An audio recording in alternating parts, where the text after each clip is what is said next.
right up the gearbox of the 83 Ferrari. So how has that happened? That was an amazing restart from Nick de Vries. Totally caught Molina napping, and I'm sure Molina's going to be questioning when the full course yellow button was released that limits the car to 80 kph. I'm sure the steward's going to be looking at that one with microscopic detail. Absolutely right, and it's the same getting down to 80k by the time zero is cut. So getting down to speed is crucial. Releasing it and not anticipating the zero. Final lap, then they're surely going to have to be lifting coasting quite a bit in the car number 92. What is 91 going to do here? And it's got a better run through Eau Rouge, you know. He's going to take the lead. You know, this is a different commercial deal entirely, and there's no doubt in my mind. Look at the name on the front of that car. Does the lift and coast come? That's the big question. If it does, then you're going to see an overtake. If not, they're confident they can make it through to the end of the race, and I think the lift and coast does come, and we see a change of place. Richard Leeds is going to take it anyway. Side by side, he's got this in turn. Well, they got the McLaren in the way as well.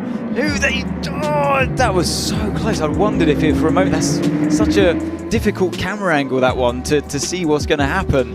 The angle of it really skews the view of the car in many ways. I thought that for a moment. A fresh wet, you're committed again because you don't want to come in off your fuel schedule. Battle for second, Maxime Martin. Alongside him comes the Brazilian. And it looks as though, yes, he has got through. Augusto Favre's changed. In fact, that's for the lead, isn't it, of course? Because the Pure Racing Manthey Porsche stopped and dropped down to third. So it is Augusto Favre who now leads for BMW. Oh, and a change between the two McLarens. This is for third place, 95 going down the inside. And that is Josh Cahill putting the move in on teammate James Cottingham. Whoa, and hanging on to it just about. So Josh Cahill just ahead of James Cottingham. That's the change for third place, but closing in behind them is Francois Heriot in the silver and red. Say we're going to need answers later from the people that know, because right now we're just guessing. But there's touch. That's going to make a change here. No, now the BMW has to go the long way round, 3 wide, and here he comes. Got it. And this is for second place. BMW up to second, and in fact they will lead at the end of this lap, because look at your graphic. Our race leading yellow Ferrari of Robert Kubica is in the pit lane. Nice move down the inside, actually. Jensen gives him the room as well. Knows that he'll try and go around the outside, but there's no point trying to turn in on him. That puts the Cadillac team into the driver's points. That was a really nice, well-controlled and calculated move there by Bamber. Yeah, great stuff. The yellow Ferrari of Robert Kubica ahead of the Cadillac of Earl Bamber. Lawrence Van Toren, Hunter Killer mode behind in the Porsche. Let's ride on board with him. He goes wide as well, and that's where the mistake came from the Ferrari on the last lap.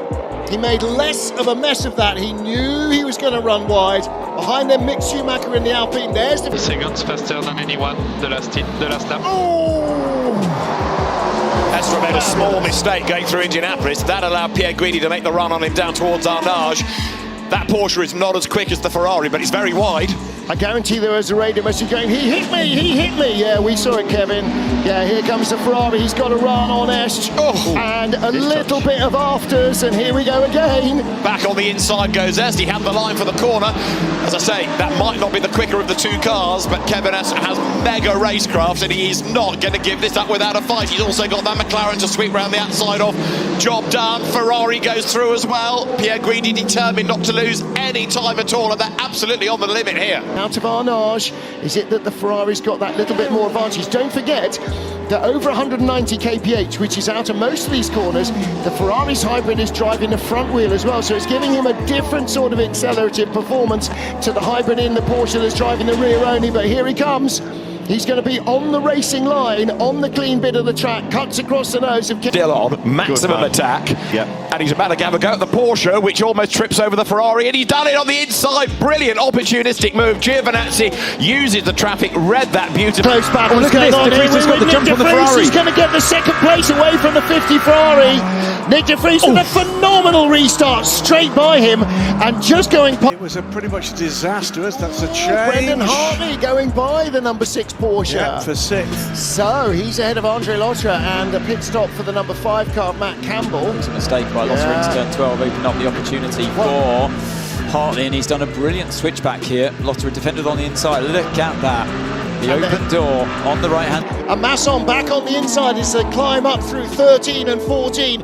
Right behind them, they've got the TF Sport Aster Corvette of Rui Andrade and Gregoire Saucy in the 59 McLaren. 3 wide, 4 wide. Come on, boys, you can do it. 4 wide, 4 wide, 4 wide. Masson in the inside. Al Harty braking on the grippy part of the track, runs a little out wide. Great stuff. Masson back to the outside of the BMW with the Ferrari hypercar going around the outside of all 4 of them and going off track in doing so. But not just off track, that's into a different postcode. He was so far beyond the curbs, but he gets through. But look at the 2 leaders, absolutely nose to tail, and Fuoco fancying his chances of making a bid for the lead. Up the inside, diving to Indianapolis, he's going to go through. Brave stuff by Antonio Fuoco. Now Ferrari leads Le Mans once more. That's the top 3. The red Ferrari, the yellow Ferrari and the black Toyota.